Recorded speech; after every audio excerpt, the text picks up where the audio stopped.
Next, we will put oil in the pressure sensor cavity.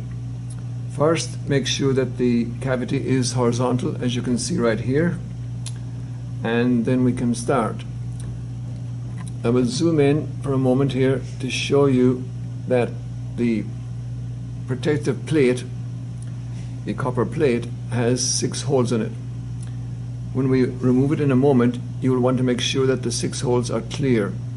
Otherwise, you will need to replace the plate.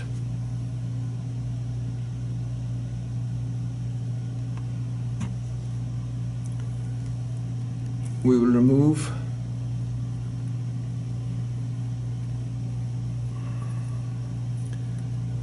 the 3 nylon screws.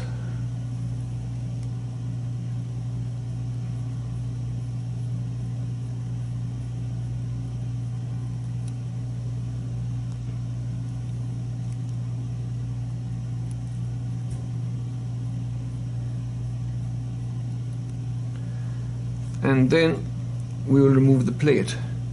You may need a tool such as the pliers in order to pop up the plate. And this is the time where you should examine the 6 holes we spoke about earlier. The part number for the plate is in the documentation.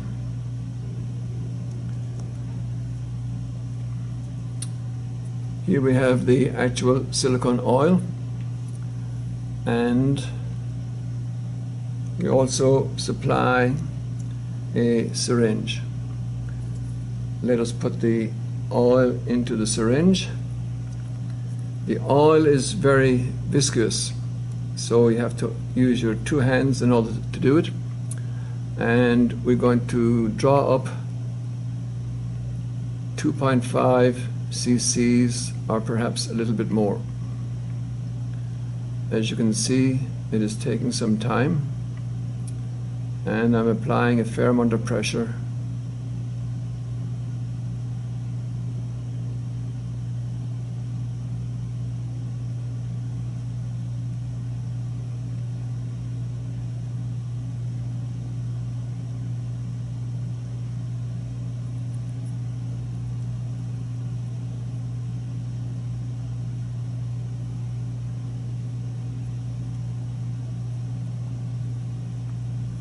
You want to be careful not to damage the actual delicate pressure sensor itself.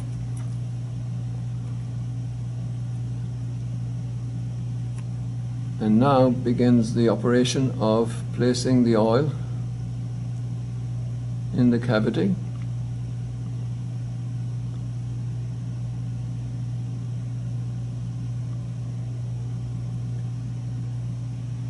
And you want the oil up to the ridge level you can see at the back here.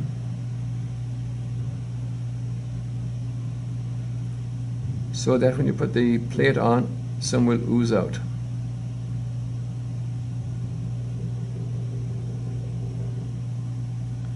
I think we are there.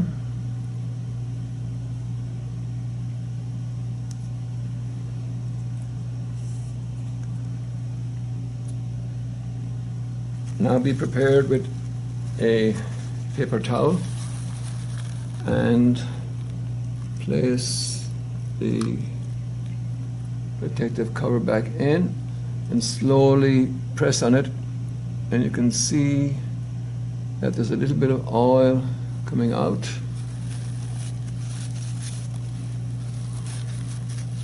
That's what we want. I will wipe it off.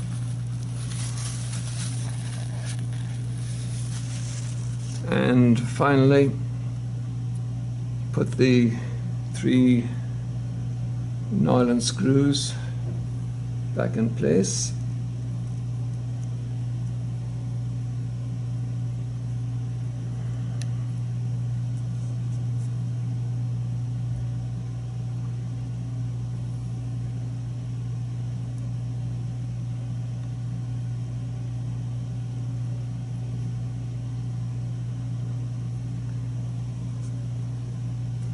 In a moment, I will tighten the screws to the recommended 1.8 inch-pounds. Or some people refer to this as finger tight.